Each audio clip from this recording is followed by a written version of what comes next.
তো আসলে একদিন সকাল ভোরে আমরা ঘুরতে ঘুরছি যে এই ভিউটা নেওয়ার জন্য।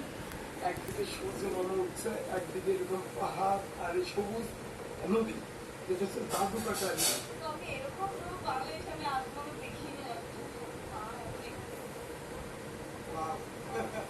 আজকে সূর্য মনে ভাই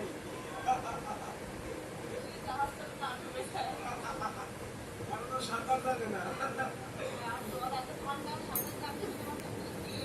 মানে এই যে দেখুন ভাই, এরকম আগে কখনো পাই নাই যে এত সুন্দর বাংলাদেশের প্রকৃতি সূর্য উঠতেছে। দেখুন এই যে মানে একসাথে হচ্ছে ইন্ডিয়া আর এক হচ্ছে বাংলাদেশের। আমরা দুজনে কলকাতা পড়াশোনা করি, সেই সময় আমার বান্ধবী বাংলাদেশে ঘুরতে আসছে। আমি সাকসেস যে ও অনেক খুশি হয়েছে।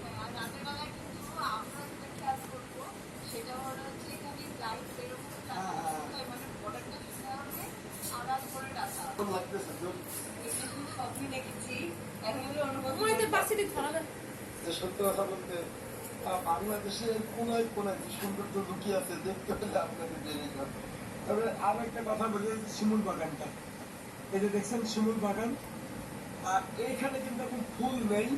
যদি ফুল থাকতো আমরা দেখাম। তবে হ্যাঁ, ফেব্রুয়ারি মাস থেকে কিন্তু ফুল পাবেন। বাংলাদেশের সব থেকে বড় শিমুল বাগান এটা। আর পিছনে তো আমরা পাহাড় সাইডে চলে যাচ্ছি এখন। সামনে হচ্ছে আমরা একদম হাওড়ের দিকে, আর এটা হচ্ছে জাদুকাটা রিভার। খুবই চমৎকার, মনে হচ্ছে একদম কি আমরা অন্য কোনো দেশে ভ্রমণ করি।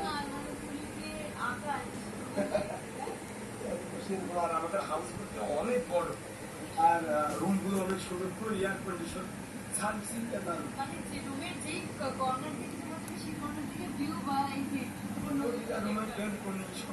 আমাদের খাবার রেডি, ডিম খিচুড়ি,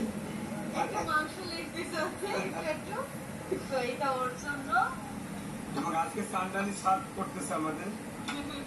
তো সত্য বলতে এইরকম হাউস বোটে আমার প্রথম এরকম অভিজ্ঞতা।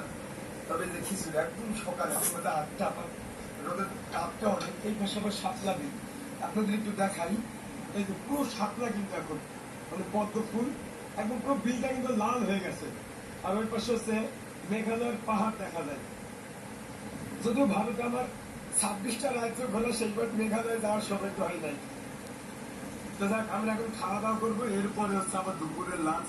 আর এখানে কিন্তু আনলিমিটেড চা কফি গুলো পাওয়া যায়, আপনি যখন ইচ্ছা তখন খেতে পারেন। আচ্ছা, এখানে সিটিটা দেওয়া হচ্ছে, এরকম ডিম।